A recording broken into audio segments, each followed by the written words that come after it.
75 साल हो गए आज़ादी को, देश की आज़ादी को।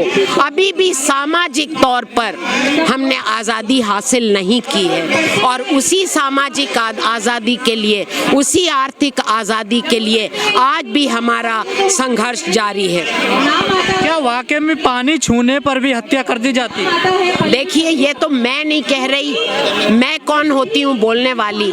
ये आप देखिए, तथ्य ये है कि एक स्कूल में एक अध्यापक ने अपने बच्चे को, पढ़ने वाले बच्चे को इस आधार पे मार दिया कि उसने उनके मटके से पानी पिया। अब आप बताइए, अध्यापक का क्या काम होता है? अध्यापक का काम होता है जातिवाद के विरोध में अपने बच्चों को शिक्षा दें, और अगर वही अध्यापक जातिवाद के विरोध में बच्चे को इस हद तक मार देता है कि वो खत्म हो जाए, तो इसको उत्पीड़न नहीं कहेंगे तो क्या कहेंगे? टीचर को अभिभावक भी कहा जाता है कि अपने बच्चे को कोई ऐसे मारता है। बिल्कुल सही बोल रहे हैं आप। आपने तो खुद ही जवाब दे दिया, कि उस अभिभावक के दो काम हैं। एक, बच्चे को अच्छी शिक्षा दे, दूसरे समाज में बराबरी का पाठ पढ़ाएं। दोनों काम उस अध्यापक ने नहीं किए, बल्कि उन्होंने तीसरा काम किया, और वो है कि उस बच्चे को उस चीज की सजा दी जिसका, जो गुनाह, जो पाप उस बच्चे ने किया नहीं। क्या दलित दूसरे ग्रह पे चले जाएं, घोड़े पे चढ़े वो तो हत्या कर दी जाए, मूछ रखें तो हत्या कर दी जाए, कोई बच्चा मटका छू ले तो हत्या कर दी जाए? इस देश को छोड़ दें क्या दलित? क्या छोड़ दें? इस देश को दलित छोड़ दें क्या? देश को छोड़ के कहाँ जाएंगे? क्यों छोड़ दें देश? क्यों छोड़ दें देश? ये देश दलितों का है, दलितों का नहीं है क्या ये देश? बिल्कुल दलितों का। फिर मटका छूने पर क्यों तो क्यों नहीं घोड़े पे चढ़ने दिया जा रहा? यही तो है विडंबना। लेकिन उसके लिए हमें संघर्ष करना है और अपना हक लेना है, और हम लेके रहेंगे। इन्होंने बहुत ब्राह्मणवाद कर लिया, आज हम एकतावाद करेंगे और हम बताएंगे कि हम शोषण हमें मंजूर नहीं है, चाहे वो जात पर आधारित हो, चाहे धर्म पर आधारित हो, और चाहे वर्ग पर आधारित हो। तो क्या ब्राह्मणवाद है कांग्रेसी भी?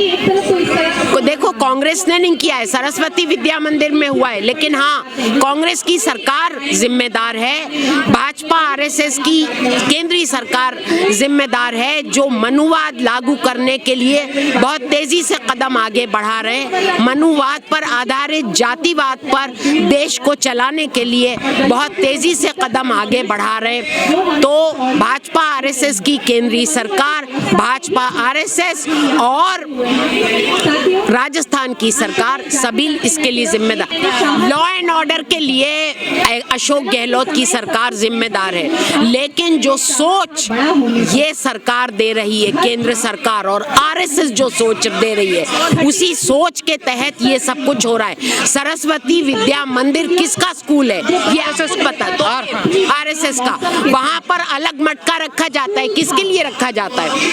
अलग ऊंची जाति के लोगों के पानी पीने के लिए रखा जाता है। उससे अगर उस बच्चे ने पानी पी लिया तो सरस्वती विद्या मंदिर में ऐसा रिवाज क्यों है?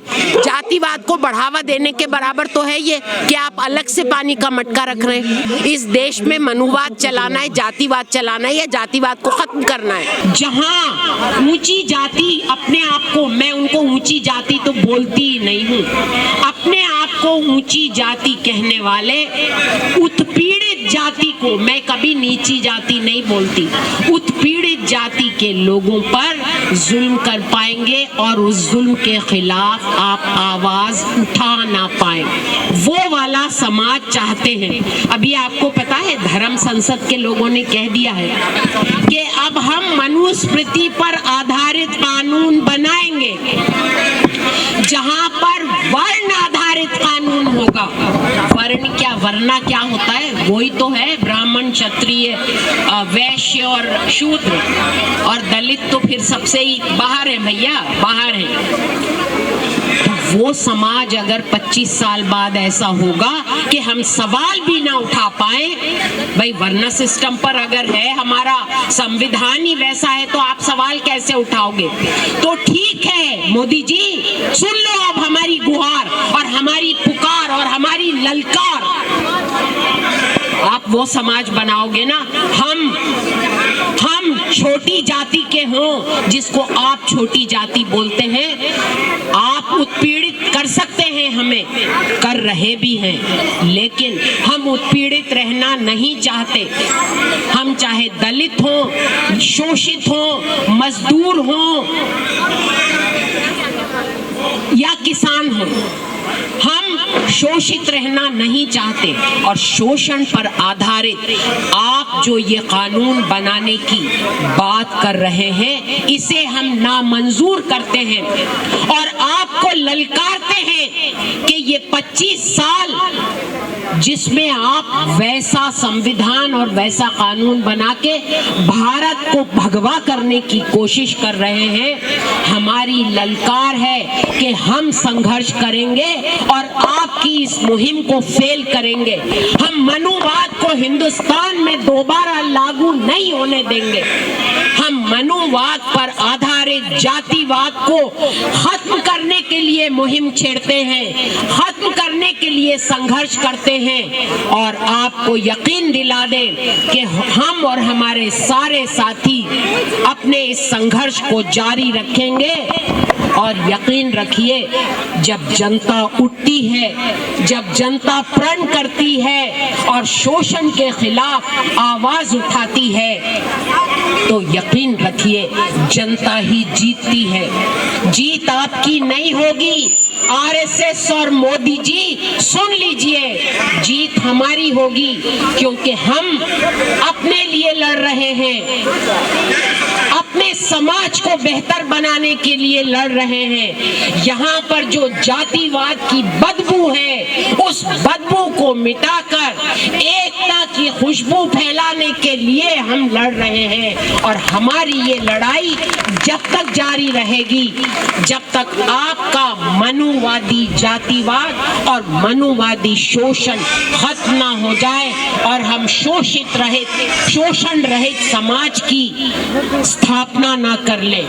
इसीलिए साथियों, हम बोलते हैं कि मनुवाद पर आधारित जातिवाद नहीं चलेगा, नहीं चलेगा, नहीं चलेगा। मनुवाद पर आधारित जातिवाद नहीं चलेगा, नहीं चलेगा, नहीं चलेगा। जातिवाद पे आधारित संविधान नहीं चाहिए, नहीं चाहिए, नहीं चाहिए। इनकलाब जिंदाबाद, जिंदाबाद, जिंदाबाद। अरे लड़ेंगे, जीतेंगे, जीतेंगे, जीतेंगे।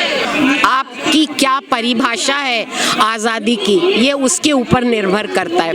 अगर आपकी परिभाषा ये है कि चाहे जो हो, चाहे जो हो, उत्पीड़न ही हमारी नियति है और हमें उसी को मानकर रहना चाहिए, तब तो आप जो भी बोल दो।